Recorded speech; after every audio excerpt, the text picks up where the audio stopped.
안녕하세요. 국회도서관과 함께 다양한 책을 소개해드리는 오늘 뭐 읽지의 홍재경입니다. 오늘은 각계 전문가와 도서 리뷰를 만나보는 코너 금주의 서평과 최근 화제가 되고 있는 책도 놓치지 않고 준비했는데요. 먼저 주목받고 있는 인문 분야의 도서부터 만나러 가보실까요?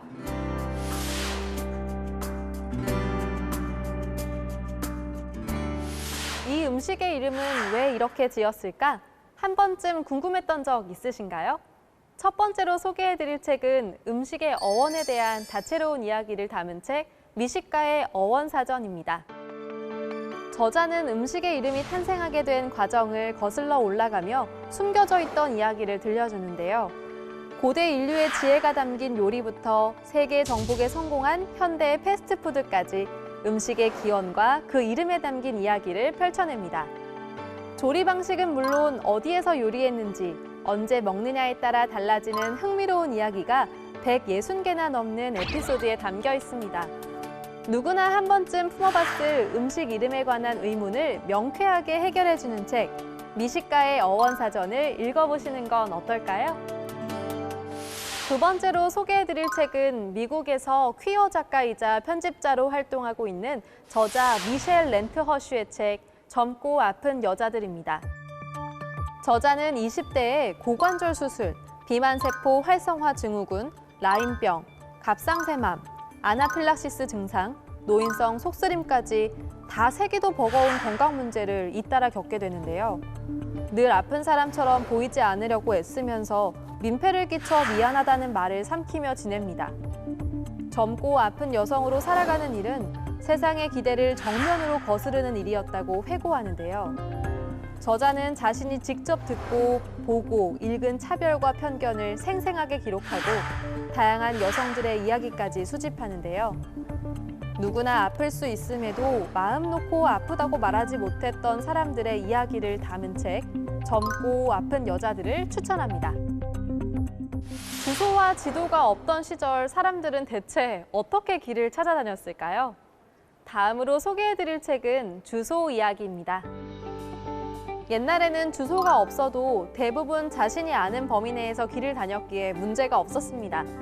하지만 문명이 발달하고 사회가 복잡해지면서 주소가 생겨나고 쓰이게 되었는데요. 대화 참여자 모두가 가보지 않은 장소를 가리키거나 서신과 물건을 정확한 장소에 보내기 위해 우리가 사는 공간을 보다 체계적으로 구획할 필요가 생겼습니다. 세계 주요 대도시에서 어떻게 주소를 사용하게 되었는지, 표준화된 주소로 정착하기까지 어떤 사연이 있었는지 소개합니다.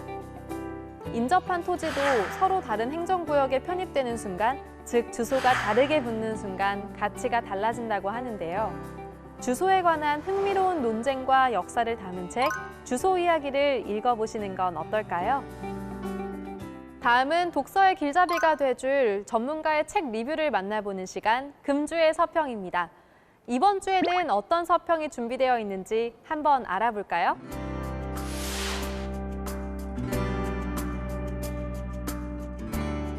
민주주의가 꿀벌을 닮을 수 있을까? 서평자 김행범 부산대학교 행정학과 교수는 꿀벌의 분봉 과정을 소개하며 서평을 시작하는데요. 새로운 집터를 결정하는 과정을 이야기하며 놀랍게도 이 다채로운 의견들은 결국엔 최적 집터로, 그것도 만장일치로 수렴된다. 만장일치를 꿀벌 사회가 이루어낸다면 모든 민주주의의 이론은 꿀벌에 당연히 주목해야 하지 않겠는가라고 서평자는 강조합니다. 인간의 민주주의에서는 자신의 대안보다 나은 다른 대안을 본 후에야 의식적으로, 대개는 마지못해 패배하고 밀려난다. 꿀벌은 자신의 열등한 의견을 스스로 양보하고 철회한다고 서평자는 전하는데요. 하지만 꿀벌의 의사결정을 과학적으로 잘 설명하는 것과 인간 사회에 적용하는 것은 다른 문제일 것이다. 저자의 제안이 민주사회에 다 적실하지는 않는 듯하다고 지적합니다. 꿀벌의 사회와 민주주의를 결합하여 흥미롭게 풀어낸 책 꿀벌의 민주주의를 추천합니다.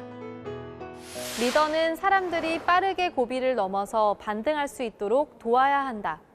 서평자 송유진 한양대학교 경영학부 교수는 아이디어는 번역본이 600쪽에 달하는 대작이라고 책을 소개합니다.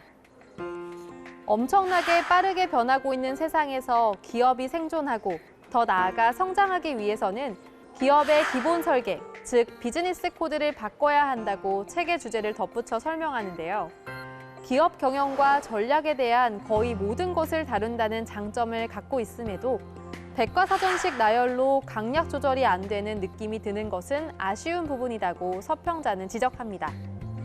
또한 상대적으로 생소한 인물과 기업, 사례 등은 독자들에게 신선하게 와닿는다. 세계와 시대의 다양한 기업과 경영 사례들에 대한 이해와 지식을 넓혀준다고 평가를 전하는데요. 엄청나게 빠르게 변화하는 세상에서 기업이 살아남는 방법을 담은 책 아이디어를 추천합니다. 오늘도 국회도서관 추천 도서로 즐거운 독서 시간 가져보시기 바랍니다. 자세한 책 내용은 국회도서관 홈페이지에서, 다시 보기는 국회 방송 홈페이지에서 보실 수 있습니다. 저는 다음 주에 새로운 책으로 찾아뵐게요.